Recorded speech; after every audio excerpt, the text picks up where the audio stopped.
Welcome back to the PulpMX Fantasy Show presented by Maxxis Tire. My name is Donnie, and this week we stay in California for a hot one at Hangtown Raceway. As always, 5 riders I want you to look for when making your team stats for the FFL, the weather report, weekend schedule, and a preliminary look at my team. But first, let's talk about who is in and who is out this weekend.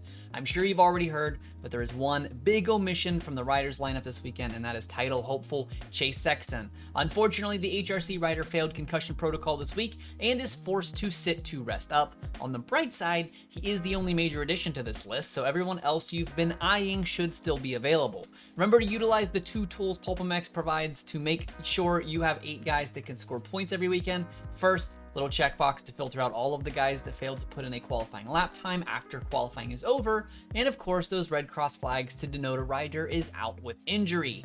This weekend I have 3 riders I want you to look at, 1 guy to stay away from, and a high handicap guy for you gamblers out there. As always, let's start with the 250 All-Star. This week, I think you gotta go with Hunter if you can. 70% of players can pick him this weekend, and despite his overall win last weekend, he is still a 1 handicap.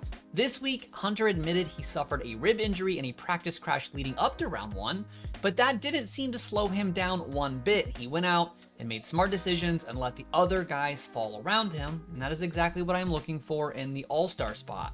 The guy I want you to be wary of picking this week is Jalek Swoll. The 38 came into last week with a load of outdoor prep after skipping the entire Supercross campaign due to injury. He qualified 12th, but he only managed to score a single AMA point after a DNF in a 20th.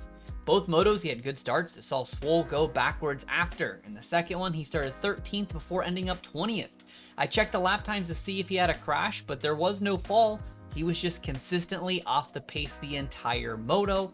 Maybe that was due to his first moto crash. Either way, I would be wary about picking him this weekend. 450 side, let's look at Dylan Fernandez as your all-star. 2 handicap means he needs on the podium to max out, and that seems easy enough as he went 3-3 last weekend before the HRC boys, and guess what? With Chase Sexton out, that is a free spot and a little more leeway. What really impressed me last week was Dylan's starts. Formerly a weak point, the 14 was in the top 3 on the first lap in both motos. A 450 guy I think you have to lock in this week is fast Fredrik Norden. The Sweden-born rider fell out of the All-Star status after round 1, but he landed with a very generous handicap of 4. Despite a bad start in the first moto, Fred still worked his way up to 13th, and in this depleted field, no one would be surprised to see the 47 sniffing around the top 5 just behind those factory guys this weekend. The high handicap hero of the round given to a rider with a handicap of 10 or more that I think he has a realistic chance to score massive points this weekend. If you're the type of person that likes to sweat out a little LCQ action for a big payout, this week it's all Wageman brothers, as I like them both, but I'm going to give the nod to Robbie Wageman in the 250 class. Ron, as his brother affectionately calls him, had a rough day to open the season, crashing out around 20th in the first moto and failing to line up for the second. The Wageman family vlog showed Robbie in good spirits after the race, saying he is thankful that he is not too hurt, so he should be good to go this weekend at a track that he went 12-9 on a Privateer 450 less than 2 years ago. Moving on to your FFLs, the 250 class was not as clear as expected, but I still think the nod goes to Justin Cooper until proven otherwise. Star Yamaha finally got their set of grates installed at the practice track, and that should be a big help this weekend. 450 side, man, it's just Jet, really. He was 2 for 2 this weekend, doubling in 2 starts what Dylan Fernandez could muster in 2022, as he is the only one that has even a single FFL last year that is still on the gate. Jet or bust, I feel like, at this point. We will have a warmer weekend this time around with temps starting in the mid-80s as the motos kick off, but touching into the low 90s by the end of the race day.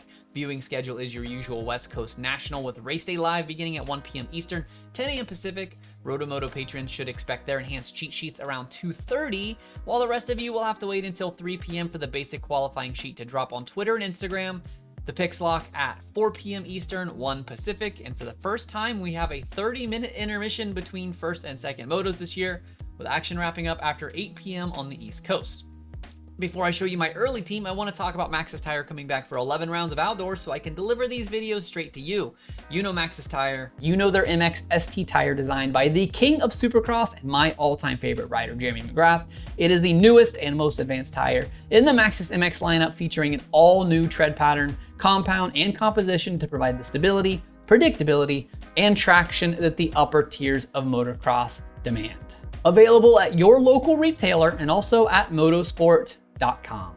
My Thursday team sees Hunter Lawrence as my all-star, Jeremy Martin at a 3. Carson Mumford with a 4, and high handicap hero Robbie Wageman at a 15. 450 side, I like Dylan Fernandez as my all-star. Fredrik Norden at a 4. His teammate Kyle Chisholm also a 4, and Ron's brother RJ Wageman at a 14.